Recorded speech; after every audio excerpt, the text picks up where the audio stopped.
Hello everyone.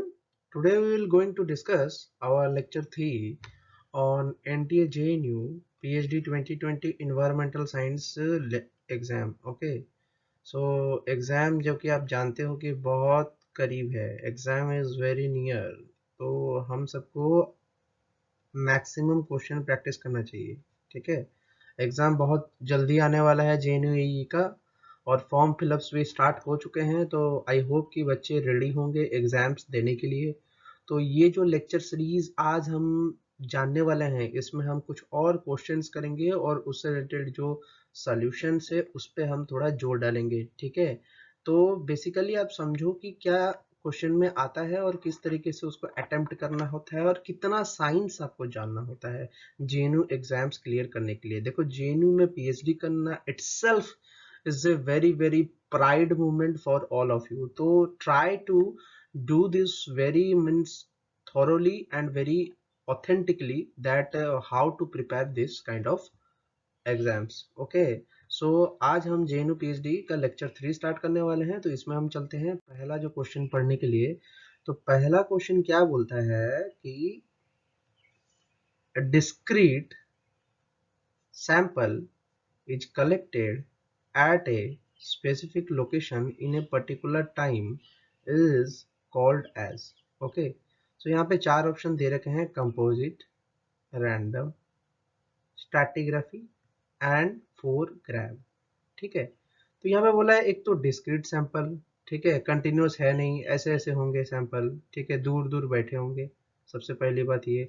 Collected at a specific location. ठीक है, location भी स्पेसिफाई कर दिया, एक पर्टिकुलर लैट एंड लॉन्ग में होगा। ठीक है, एट ए पर्टिकुलर टाइम। ठीक है, एक समय पे। ठीक है, टाइम पे भी ले लिया इसने। ठीक है, तो इतना इसने बोल दिया है।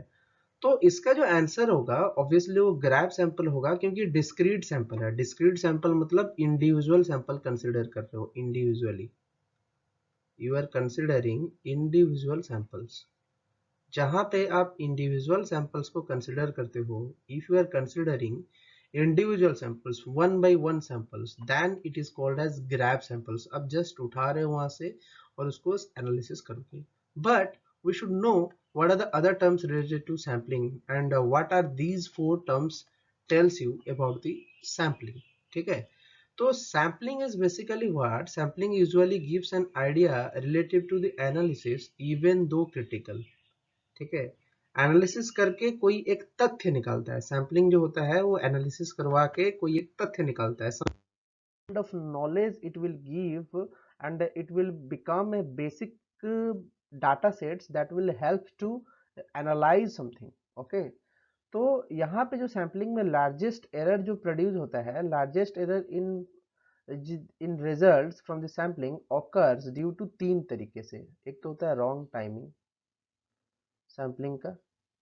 ठीक है, रॉन्ग प्लेस सैम्पलिंग का, एंड रॉन्ग टाइप सैम्पलिंग का। ठीक है, तो तीन तरीके के प्रॉब्लम्स और इश्यूज के वजह से ये हो नहीं पाता है। ठीक है, फिर आता है आपका पॉपुलेशन। तो पॉपुलेशन क्या है? पॉपुलेशन इज द टोटल और all the possible answers we might get from the sampling।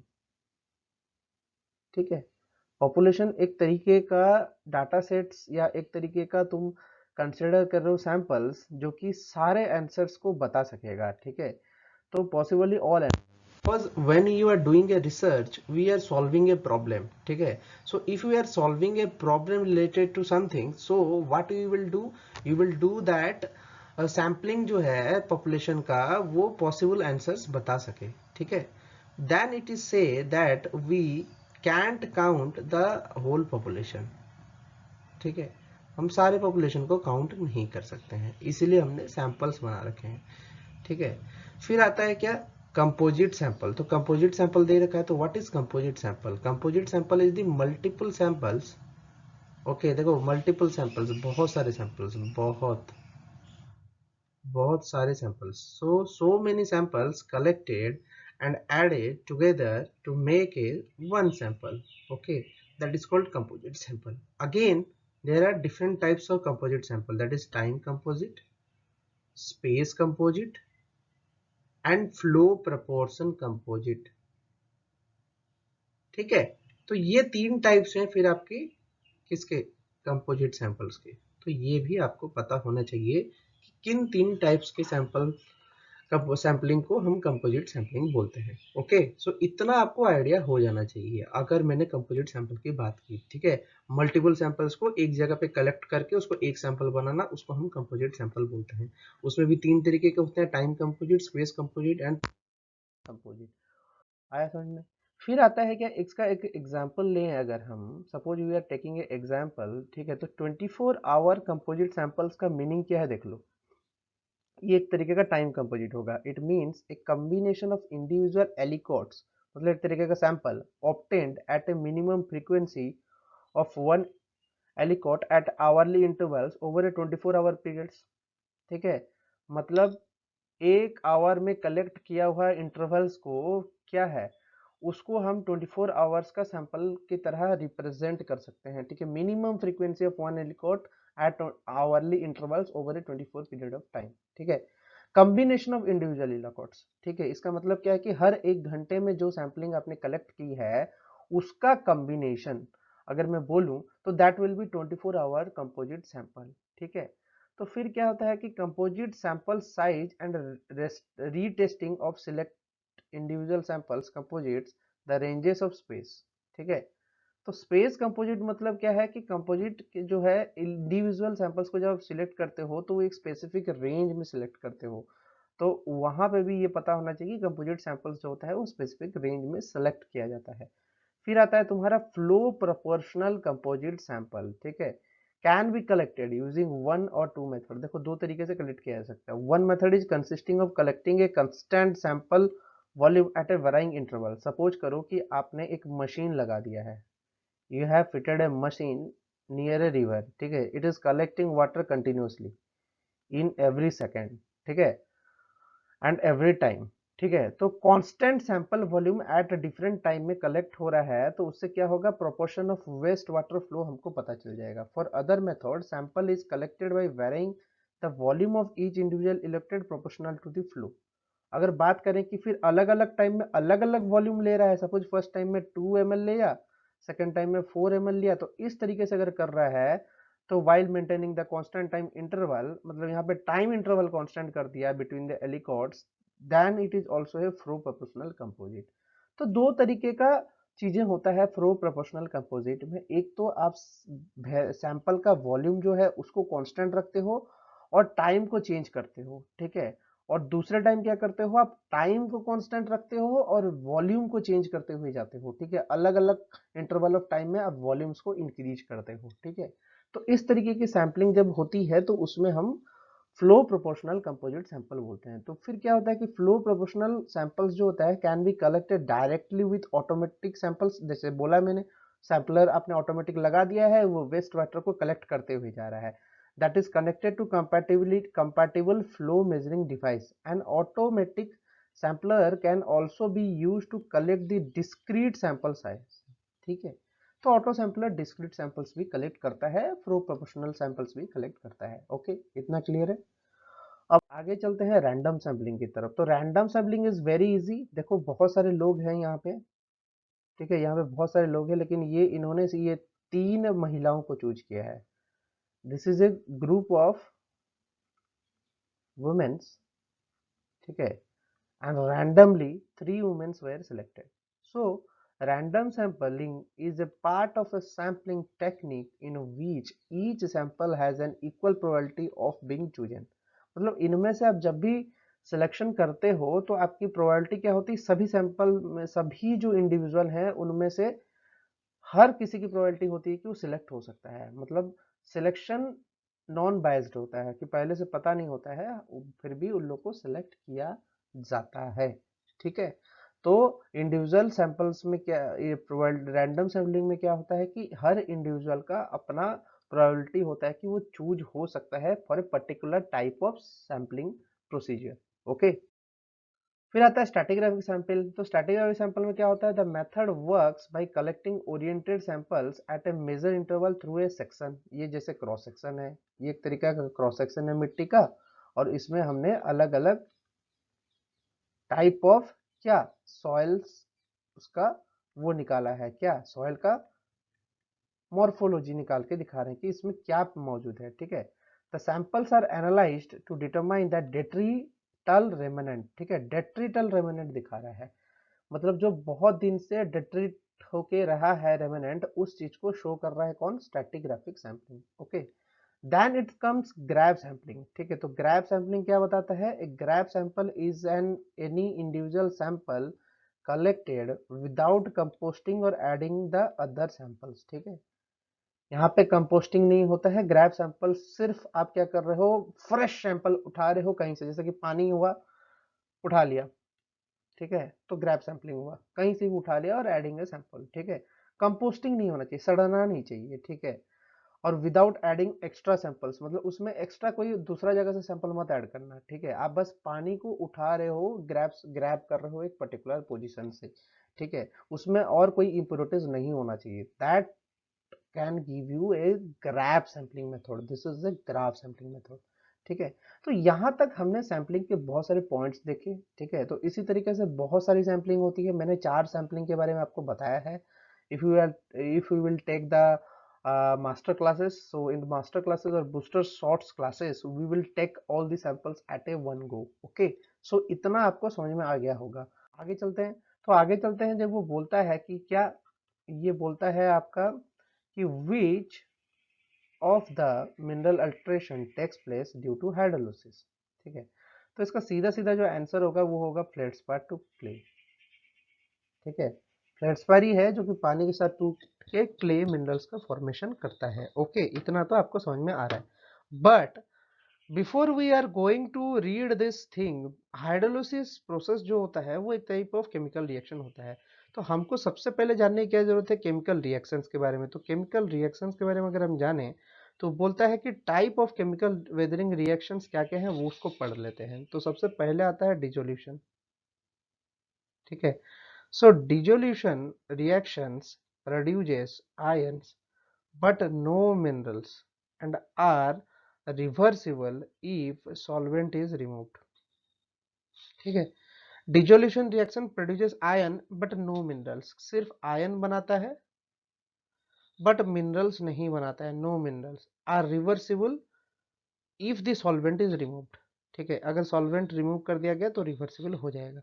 So a household example would be dissolving a teaspoon of table salt the mineral halite in a glass of water, okay।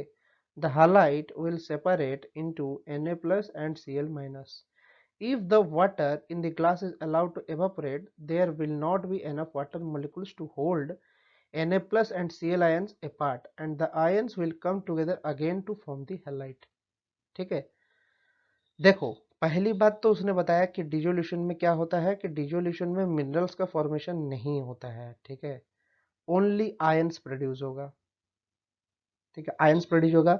और ये जो process है ये reversible process है, मतलब वापस वो उस कंपाउंड में कन्वर्ट हो सकता है जहां से ये आयन बना है, ठीक है। फिर अगर बात करें अदर मिनरल्स लाइक कैल्साइट, ठीक है, will dissolve in acidic water. Acidic water is common in nature and because carbon dioxide in the atmosphere reacts with water vapour in the atmosphere with water on the land and in the ocean to produce the carbonic acid, ठीक है।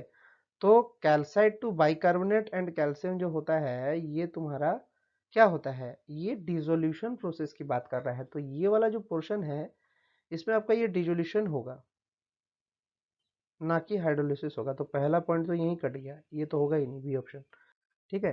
तो यहाँ पे आप देख सकते हो कि किस तरीके से एसिड प्रोडक्शन होता है, कार्बन डाइऑक्साइड वाटर के साथ रिएक्ट करता है, कार्बोनिक एसिड फॉर्म करता है, फिर बाइकार्बोनेट फॉर्म होता है, फिर H प्लस आयन फॉर्म होता है। तो कैल्शियम बाइकार्बोनेट कैल्साइड जो है वो बाइकार्बोनेट के साथ रिएक्ट करके 2HCO3 प्लस कैल्शियम देता है। तो ये एक तरीके से डिसोल्यूशन प्रोसेस हुआ, ठीक है, मैंने यहाँ पे आपको बताया है। तो this was the dissolution process. तो this dissolution process will what, dissolution of calcite क्या होता है, डिसोल्यूशन ऑफ कैल्साइट जो होता है ये आपका मदद करता है किसमें, आपका कैल्साइट को ब्रेक डाउन करने में, ठीक है। तो इस प्रोसेस को हम डिसोल्यूशन बोलते हैं। तो वो ऑप्शन तो होगा नहीं आंसर, ओके। फिर आगे चलते हैं क्या, कि while rain water and atmospheric CO2 can combine to create carbonic acid, the amount of CO2 in the air is enough to make very weak carbonic acid. In contrast, biological processes such as soil can result in much higher concentration of CO2 within the soil, as well as adding organic acids. Water that percolates through the soil can become significantly more acidic. ऐसा तो इससे क्या होगा कि significantly जो soil में होता है कि सॉइल का CO2 का कंसंट्रेशन बहुत ज़्यादा होता है। अब सॉइल का CO2 का कंसंट्रेशन बहुत ज़्यादा होने की वजह से क्या होता है कि वाटर परकुलेट जब करेगा तो सिग्निफिकेंटली वो मोर एसिडिक फॉर्मेशन दिखाएगा। तो calcite is a major sedimentary rock called limestone. ठीक है, ये लाइमस्टोन फॉर्म में होता है in the presence of acidic ground water. Limestone can dissolve the underground. देखो ये जो है ये सिंक होल्स है एक तरीके से। क्यों? क्योंकि एसिडिक ग्राउंड वाटर आया, ठीक है, और वो कैल्साइट को डिसॉल्व कर दिया, मतलब लाइमस्टोन्स को डिसॉल्व कर दिया, तो तुम्हारा जो गड्ढा है वो क्रिएट हो जाएगा। तो over the time dissolution can remove enough calcite to form the caves. तो ये केव्स के फॉर्म्स में भी आ सकता है अगर ज्यादा समय तक रहा। तो ये एक इंटरेस्टिंग फैक्ट था, इसलिए मैंने यहाँ पे आपके लिए ऐड कर दिया था। So you should also know this. Then comes the hydrolysis, जो हम पढ़ने जा रहे हैं। ठीक है, हाइड्रोलिसिस जो है, जो हमारा हाइड्रोलिसिकल प्रोसेस है, तो होता क्या है समझो। So in hydrolysis combines the prefix hydro referring to heiter and with the lysis which is derived from the Greek word meaning the loosen or dissolve. Okay, तो hydro means water and lysis means टूटना और loose और dissolve होना। ठीक है, thus we can think of hydrolysis as a chemical reaction where water loosens the chemical bond within the minerals। ठीक है, तो केमिकल रिएक्शंस होने के बाद क्या होता है कि वाटर जो है लूज करता है chemical bonds with in the minerals को। ठीक है, केमिकल बॉन्ड को लूज कर देता है। This mind sound the same as the dissolution, but difference is that hydrolysis produces different minerals in addition to ions. Dissolution में क्या होता था? No minerals. ठीक है, रॉक से टूट के मिनरल्स नहीं बनता था, लेकिन हाइड्रोलाइसिस में मिनरल्स बनेगा, डिफरेंट मिनरल्स बनेगा, आयंस के साथ ये मिनरल्स भी बनेगा। So an example of hydrolysis is when water reacts with the potassium feldspar to produce the clay minerals. देखो साफ साफ दे दिया है। तो हमने क्या पढ़ा अभी? फेल्डस्पार टू क्ले, हमने अभी अभी पढ़ा उसको। तो हाइड्रोलिसिस का आंसर तो यही बन गया। ठीक है, आप देख सकते हो reaction. This was potassium feldspar 2KlSi3O8 plus 3H2O give rise to kaolinite clay. ठीक है, ये भी याद रखो, ये बहुत इंपॉर्टेंट है, केओलिनाइट के क्वेश्चंस आते हैं। Quartz plus ions, hydroxide ions. ठीक है, इतना आपको पता होना चाहिए। तो इस तरीके के क्वेश्चन आने के बहुत चांसेस है कि रिलेटेड टू मिनरलोजी और क्ले मिनरल्स। ठीक है, तो क्ले मिनरल्स के ऊपर जरूर पढ़ ले, क्योंकि ये क्वेश्चंस आएंगे ही आएंगे और आपको ये बनाने होंगे। तो आपको डिटेल में मैंने यहाँ पे कवर कर दिया है कि हाइड्रोलिसिस का प्रोसेस क्या होता है, तो जिससे आपको इसका आंसर निकालने में आसानी होगा। ठीक है, तो ये वाला क्वेश्चन भी आपका बन गया है। आगे चलते हैं, तो बात करते हैं ऑक्सीडेशन की। तो in oxidation what happens? Oxidation happens when a free oxygen, ठीक है, और oxygen not bound with the molecules और other elements is involved in the chemical reaction. ठीक है, oxidation reaction produces valuable insight, oxygen produces valuable insight into the earth's yearly surface condition because there is a clear transition in the rock record from the rock containing no minerals that are products of the oxidation reaction to the rocks containing the abundant minerals produced by the oxidation. This reflects a transition from an oxygen free atmosphere to a oxygenated one। ठीक है, तो इससे क्या हुआ कि oxidation जो हुआ, ठीक है, ऑक्सीडेशन जो हुआ वो हैपेंस हुआ, तो उससे फ्री ऑक्सीजन बना। तो फ्री ऑक्सीजन बनने के बाद क्या हुआ? इन्वॉल्व हुआ केमिकल रिएक्शन में। ऑक्सीडेशन रिएक्शन जो हुआ प्रोड्यूस किया valuable insight into the yearly surface condition because there is a clear transition in the rock records from the rocks containing no minerals that are produced to oxidation reactions। ठीक है, तो इसमें क्या बताया उसने कि ऑक्सीडेशन हैपेंस का होता है जब फ्री ऑक्सीजन होता है और वो इन्वॉल्व होता है रिएक्शन में। ठीक है, वो valuable earth early surface conditions को बताने के लिए ऑक्सीडेशन रिएक्शंस बहुत जरूरी थे because there is a clear transition in the rock record from the rocks containing no minerals that are products of the oxidation reaction to a rock containing the abundant minerals produced by the oxidation। ठीक है, तो oxidation में कभी कभी minerals का formation हुआ है, past record बताता है, कभी कभी नहीं हुआ है। तो ट्रांजिशन हुआ है कहाँ से, पहले क्या होता था, पहले मिनरल्स का फॉर्मेशन नहीं होता था, लेकिन बाद में मिनरल्स का फॉर्मेशन हुआ है अबंडेंट स्केल पे। ठीक है, तो इस तरीके के प्रोसेस को हम ऑक्सीडेशन रिएक्शन बोलते हैं। This reflects a transition from an oxygen free atmosphere to oxygenated atmosphere. ठीक है, पहले के जो ऑक्सीडेशन होते थे, ठीक है, उसमें मिनरल्स का फॉर्मेशन नहीं होता था, लेकिन बाद में तुम्हारा मिनरल्स का फॉर्मेशन हुआ। तो इससे क्या पता चलता है कि पहले जमाने में ऑक्सीजन फ्री एटमोस्फेयर होता था, अब ऑक्सीजनेटेड एटमोस्फेयर है कि ऑक्सीजन से भरा हुआ है। ठीक है, तो फिर आता है कि तुम्हारा आयरन रिच मिनरल जो है such as olivine, the oxidation reaction begins with taking iron out of the mineral and putting into the solution as ions. Olivine reacts with the carbonic acid, leaves the dissolved ions, bicarbonate and silicic acid. तो क्या हुआ इसमें, हम पढ़ते हैं फिर आगे क्या, कि oxidation reaction and acid drainage. तो क्या होता है कि oxidation reaction can pose an environmental problem in areas where rocks were elevated levels of sulphide minerals such as pyrite. This is because when the oxygen and water reacts with the pyrite the sulphuric acid is produced. तो ये आपको समझ में आ रहा है, बहुत easy है। रिएक्शन है FeS2O, ऑक्सीडेशन हुआ, O2 ऐड हुआ वाटर के प्रेजेंस में, तो FeSO4 दिया प्लस H2SO4 दिया।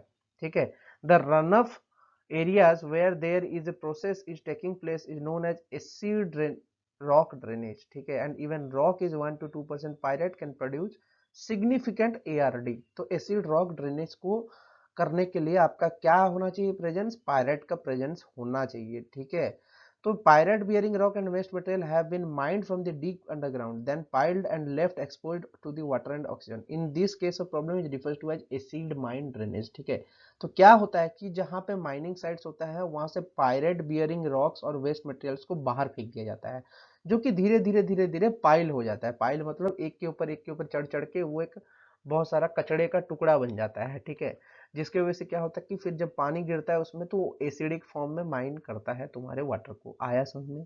ठीक है, तो ये जो हमने पढ़ा कि पायराइट से हमारा जो बन रहा है आयरन्स का मिनरल्स लाइक हेमाटाइट वगैरह, तो वो अगर बनेगा तो ऑब्वियस सी बात है कि वो ऑक्सीडेशन प्रोसेस होगा, नॉट द हाइड्रोलिसिस प्रोसेस। तो उसलिए उसका आंसर ऑक्सीडेशन क्या था, नहीं था, हाइड्रोलिसिस के लिए कोई दूसरा ऑप्शन चूज किया गया था। Okay, what happens in iron oxide was mainly formed after the olivine serpentinization.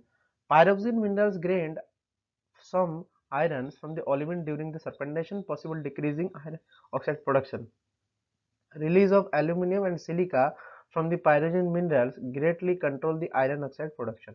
ठीक है, समझ में आया? तो आपका यहाँ पे क्या है कि ये ओलिविन और पायरोक्सिन जो है वो रिएक्ट करके क्या देंगे, आयरन ऑक्साइड्स देंगे, सिलिका देंगे, सरपेंटिन देंगे। ठीक है, फिर आपका क्या होगा कि ये ओलिविन रिएक्शन करके आपका आयरन ऑक्साइड्स बनाएगा और ऑर्थोपायरोक्सिन पे रिएक्ट करके आपका आयरन ऑक्साइड यहाँ पे वो भी बना रहा है। इतना आपको समझ में आ रहा है? तो ये तो जो है यहाँ पे आपका सरपेंटाइजेशन प्रोसेस हो रहा है यूज। ठीक है, ये आपका सरपेंटाइनाइजेशन हो रहा है।